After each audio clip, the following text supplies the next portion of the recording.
What actually happens when your code seems to just have a mind of its own?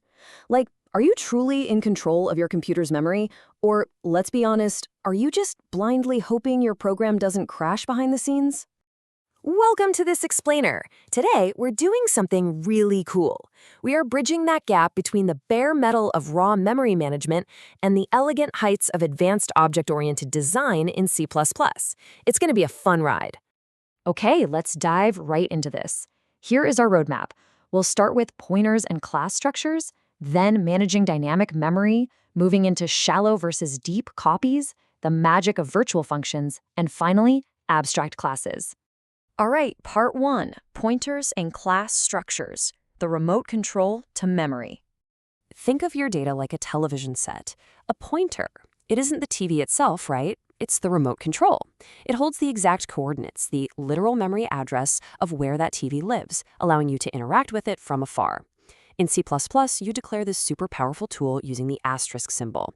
And when you want to find the physical address of an existing variable to, program that remote, you just use the ampersand, which acts as the address of operator. Now, what's really interesting is how C++ streamlines our interaction with complex data, like classes and structs. If you have a pointer to an object, using an asterisk and a dot to access its internal variables gets, well, visually messy with all those parentheses. To fix that messy syntax, C++ gives us the arrow operator, just a hyphen and a greater than sign. It gives you this clean, direct visual line straight from the pointer into the object's member variables. It's totally elegant and really cuts down on syntax errors. Moving into part 2, managing dynamic memory. The power of new and delete. Okay, this is where you get ultimate freedom. Dynamic variables aren't stuck being declared way back at compile time. You can create them exactly when you need them, right in the middle of program execution.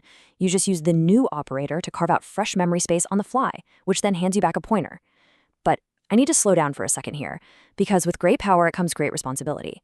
When your program doesn't need that dynamic variable anymore, you absolutely must use the delete operator to destroy it and give that memory space back to the system. Because if you forget to delete it, you summon the ultimate villain of our story, the memory leak.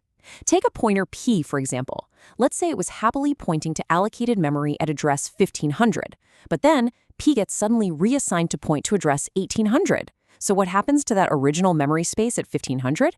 It's completely orphaned. You can't access it, you can't free it, and you can't reallocate it. If your code does this inside a loop a few million times, your program will literally starve itself of memory and just crash. To survive this memory minefield, we have to follow some incredibly strict rules. Obviously, always use delete. But beware, deleting the memory doesn't magically erase the address from your pointer. It leaves what we call a dangling pointer. Basically, the remote control still thinks the TV is there, and pressing a button might accidentally corrupt whatever net new data the system happened to put in that space. So the golden rule? Always set your pointers to null pointer immediately after deletion to safely disarm them. All right, part 3. Shallow versus deep copies, the danger of shared memory. Here is a really fascinating scenario for you. When we start putting pointers inside of our classes, a dangerous new complication pops up. Think about it. What actually happens when you copy an object, and two separate objects end up sharing the exact same pointer? This brilliantly illustrates the trap. By default, C++ performs what's called a shallow copy. It lazily copies just the pointer address. So suddenly, Object A and Object B are sharing the exact same memory space. If Object A modifies the data, well, Object B's data changes without any warning. And even worse, if Object A is destroyed and deletes that memory, Object B is left holding a catastrophic dangling pointer. The hero of the story is the custom deep copy, which allocates entirely new, separate memory space and safely copies the actual data values over. So, the crucial point you should take away from this is that whenever your class manages dynamic memory, you can never rely on those defaults. You have to implement the rule of 3. Number 1, a custom destructor to automatically delete memory when the object dies. Number 2, a custom copy constructor to guarantee a safe deep copy when a new object is created from an old one. And number 3, an overloaded assignment operator to handle deep copies when you set one existing object equal to another one. Let's step it up. Part 4, the magic of virtual functions, solving the slicing problem. Let's build a bit of a mystery here. Imagine you pass a derived class object, like a specific dog type, into a function that is actually expecting a base class pointer, like a generic pet type. That's perfectly legal in C++. But when you tell that pointer to execute its print function, only the generic base pet properties print out, completely ignoring all the specific dog properties.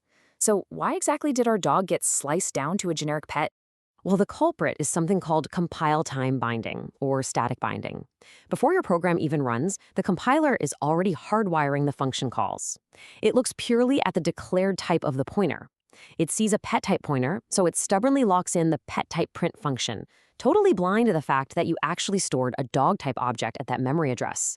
But we can fix this with absolute magic, the virtual keyword. By simply declaring that base class function as virtual, we abandon static binding and enable dynamic or runtime binding. Now the compiler steps back. It waits until the program is actually executing, intelligently looks at the real object sitting in memory, and dynamically runs the correct derived function. So the dog finally prints as a dog. Let's see how this ties directly back to our memory leak villains from earlier. If you use a base class pointer to destroy a derived object, and your destructor isn't virtual, only the base class gets cleaned up. All the dynamic memory in the derived class leaks instantly. There is no getting around it. Declaring a virtual base destructor is absolutely mandatory. It guarantees the system destroys the derived object first, ensuring a perfectly clean escape. Which brings us to Part 5, Mastering Abstract Classes, the ultimate architectural tool. Sometimes your base class represents a really high-level concept. Think of a generic shape. A generic shape shouldn't have its own draw function because, well, there's no such thing as drawing a generic shape. You draw a circle or you draw a square. By appending an equal sign and a 0 to our virtual function, we create what's called a pure virtual function. We are explicitly telling the compiler, hey, I have no code for this. This is purely a placeholder for the future. And the second you introduce even one pure virtual function, your entire class transforms into an abstract class. It is now a high-level architectural blueprint. C++ will strictly forbid you from creating an object directly from it. Instead, it becomes this binding contract, forcing every single derived class to step up and implement their own specific custom logic for that pure virtual function. And just like that, we've traveled from the granular control of memory addresses all the way to the highest levels of object-oriented architecture. You now wield the power to allocate dynamically, copy deeply, bind dynamically, and design abstractly. So the only question remaining is, now that you hold the keys to dynamic memory and runtime binding, what architectural masterpieces are you going to build?